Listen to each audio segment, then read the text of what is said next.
Hello tout le monde, aujourd'hui j'ai décidé de vous faire une vidéo story time.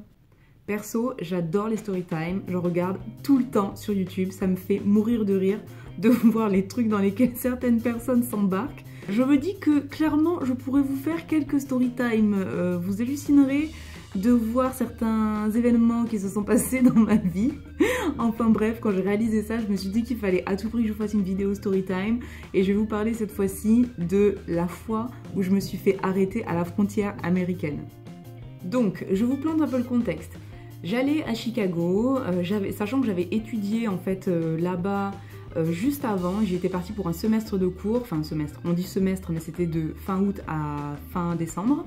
Donc 4 mois pleins on va dire, j'avais étudié là-bas et j'avais vraiment beaucoup aimé. Du coup, quand je suis rentrée en France, je me suis dit, pour mes vacances, c'est-à-dire le mois prochain, je repars là-bas et je pars pour 2 mois et demi. En fait, aux États-Unis, il faut savoir que le visa de vacances, c'est 3 mois. Donc en gros, tu peux pas y rester plus de 3 mois. Après 3 mois, si tu restes dans le pays, autant te dire que le jour où tu vas sortir du pays, tu pourras plus jamais re-rentrer. Donc voilà, en gros, le visa, ça te permet de rester dans le pays et voilà, de rester tout court. Donc moi, j'avais mon visa de vacances pour 3 mois. J'y retourne et tout, sachant que je savais qu'ils étaient quand même vigilants avec les allers-retours. Parce qu'aux États-Unis, il y a plein de gens qui y vont, qui veulent bosser là-bas mais ils n'ont pas de visa, donc ils y vont avec un visa de vacances, et en même temps ils cherchent du boulot, etc. Enfin, des trucs un peu louches. Donc je m'étais un petit peu renseignée. J'avais parlé surtout avec une pote, une fourbasse d'ailleurs, qui m'avait bien fait flipper à ce sujet, à me raconter l'histoire de son pote qui est parti et qui s'est fait recaler à la frontière et que genre il avait été interdit d'États-Unis pendant je sais pas combien d'années, enfin bref.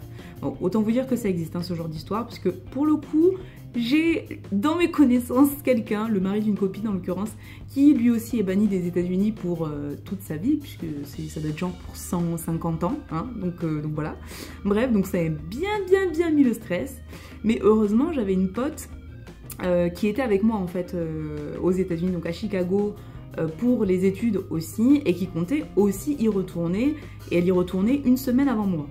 Donc je m'étais dit, parfait, donc elle y va, elle passe la frontière, il n'y a pas de souci. Après on se parle sur WhatsApp ou je sais plus quoi, sur Skype, et elle me dit, bah non, il n'y a pas eu de souci, je suis passée tranquille, on m'a rien demandé, enfin on m'a demandé pourquoi j'étais là, j'ai dit que j'étais en vacances, ce qui est le cas, donc voilà, aucun problème. Donc je me suis dit, ok, bon, pourquoi pas, essayons, enfin essayons. De toute façon j'avais déjà mon billet, donc il n'était pas question de faire machine arrière, mais j'arrêtais pas d'y penser quand même. Donc le jour j'y arrive, je prends l'avion, nanana, etc.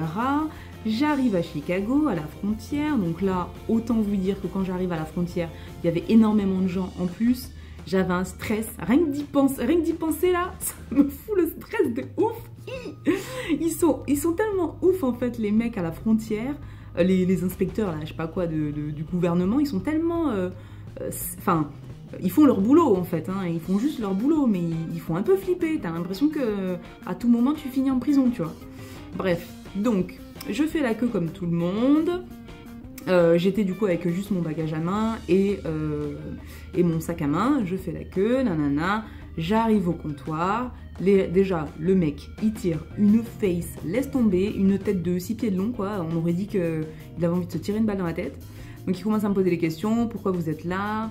Donc je lui dis bah je suis là en vacances et moi vu que j'avais le stress de ouf je commence trop à raconter ma vie. Genre oui je suis là en vacances, oui je suis là pour 2 mois, donc il me dit mais vous êtes là pour 2 mois et demi, c'est un peu long parce qu'il faut savoir que les Américains les vacances dans l'année c'est genre bah, je crois qu'ils ont 0 vacances d'ailleurs dans l'année, ou peut-être 1 semaine ou 2 semaines si vraiment t'es chanceux, mais bon moi j'étais encore étudiante donc autant vous dire, et puis française en plus, donc les vacances, voilà les vacances, on sait qu'on a 1000 vacances dans l'année, enfin bref.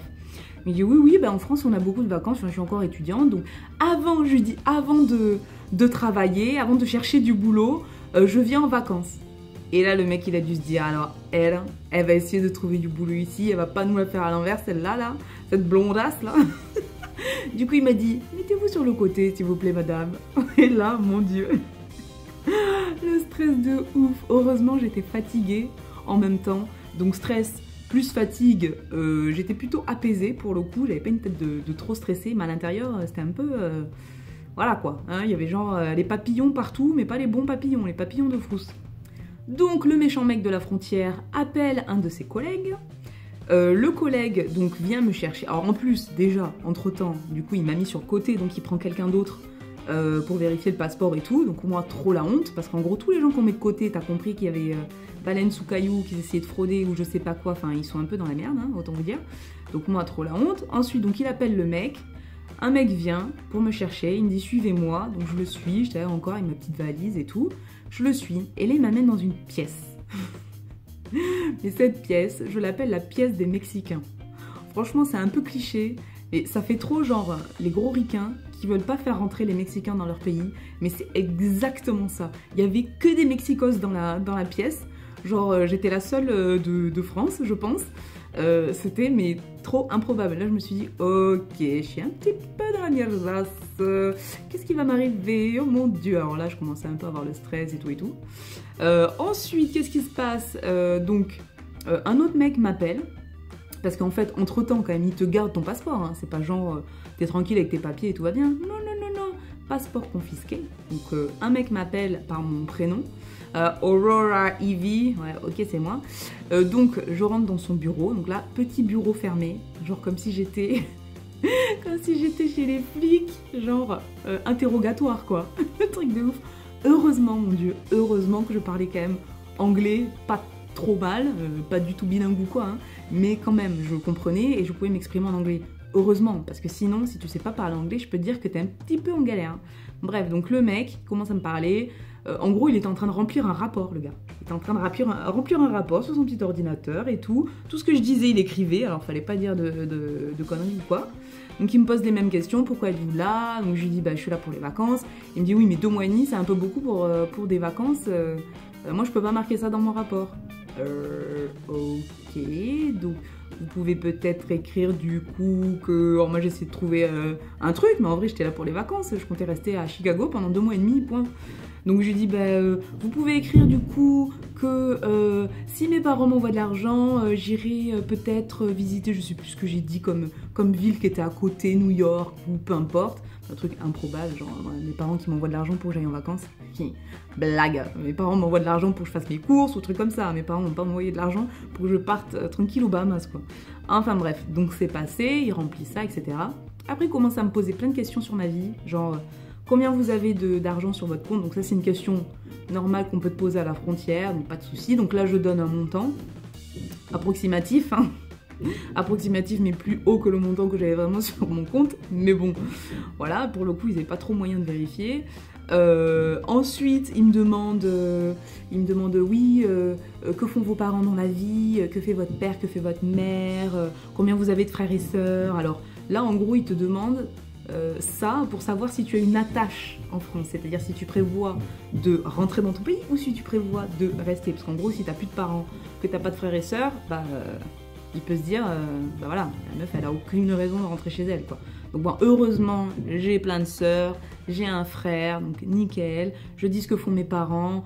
En plus, le fait que mon père qui est militaire, ça l'a calmé direct, je pense, parce que là-bas il vénère bien comme il faut, ce qui est bien hein, d'ailleurs, l'armée, donc voilà, ça l'a calmé direct. Donc ok, il finit son truc et tout, il met un tampon sur mon passeport, il me rend mon passeport. Donc là je me dis, bon... Peut-être que du coup c'est bon, il n'y a pas de soucis, tout va bien aller, c'est bon, bah non, on va me laisser tranquille. Je sors du bureau, il y a un mec qui m'accompagne en fait du coup vers là où je suis censée récupérer ma valise. Donc là concrètement tu repasses encore par un autre mec qui regarde ton passeport et qui regarde ce qu'on a écrit sur ton passeport, s'il y a des annotations, un tampon différent ou peu importe. Et moi, de toute évidence, il y avait une annotation, enfin pas directement sur mon passeport, mais sur la feuille que tu dois remplir dans l'avion avant de rentrer aux États-Unis. Il y avait une annotation spéciale qui n'était pas la même que, de toute évidence, tous les autres gens qui venaient à Chicago. Donc en gros, tout le monde allait d'un côté pour récupérer sa valise, et moi, j'ai dû aller sur un autre truc toute seule là, encore la voie des Mexicains pour récupérer ma valise. Et là, je me rends compte en fait que ma valise, donc, avait fait un autre chemin sur l'escalator des valises, là, un autre chemin que les autres valises, et en gros, il y avait 2 policiers qui étaient là pour fouiller mes affaires. Toujours plus, genre le truc, ça ne se finit jamais, j'ai dû rester genre 2 heures à cette frontière. Là, le mec commence à me reposer les mêmes questions, pourquoi vous êtes là, combien de temps vous restez, vous venez voir qui, est-ce que vous avez un copain? Alors, je dis bah oui, j'ai un copain en France, là je viens voir des amis, donc c'est des filles que j'ai... comment vous avez connu ces filles? Bah, je les ai connues quand j'étais étudiante ici. Ah oui, vous étiez étudiante ici, et vous n'aviez pas de visa hein, quand vous étiez étudiante. Si, j'avais un visa, d'ailleurs vous pouvez le voir sur mon passeport, hein, je vous montre.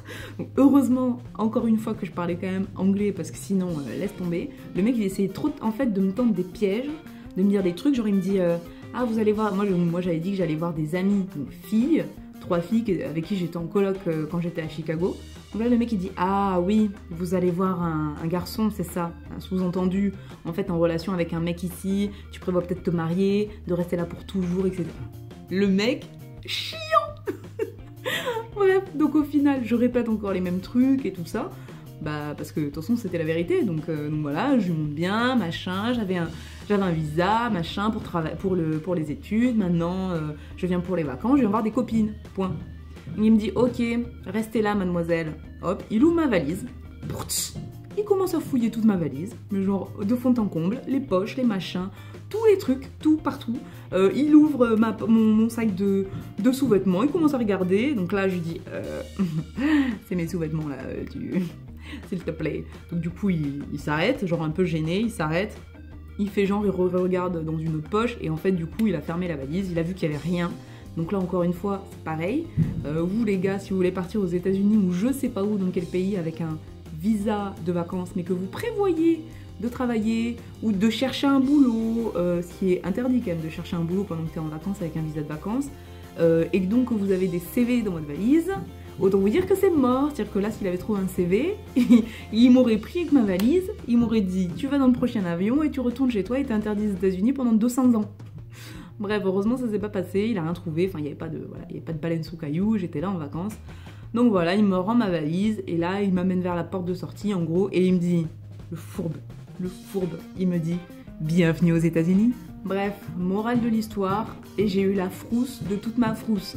Et morale de l'histoire surtout, quand tu penses tout le temps à quelque chose, tu peux être sûr que ça arrive. Que ce soit bon, que ce soit mauvais. Moi là en l'occurrence, j'arrêtais pas de me dire, oh, je vais me faire choper à la frontière, genre... En plus j'avais aucune raison de penser ça, parce que j'avais rien à me reprocher quoi. Mais je me disais, à tout moment je vais me faire arrêter à la frontière, je vais avoir des problèmes, tout ça. Bah oui, effectivement, c'est ce qui m'est arrivé complètement, pile poil comme j'avais imaginé. Là c'était vraiment, j'avais bien visualisé l'avenir là, j'avais une vision je pense. Enfin voilà, c'est tout pour cette histoire, c'est tout pour les rebondissements, c'est tout pour... D'ailleurs depuis j'y suis retournée en vacances et j'ai eu aucun problème, mais voilà, ce fut assez comique, c'est une histoire que j'aime bien raconter aux gens, hein. Ouais, un jour je me suis fait arrêter à la frontière des States, voilà, tu sais, moi je suis un peu... Je suis comme ça, tu sais, je suis trop une wesh. J'espère que cette vidéo vous a plu, je vous embrasse.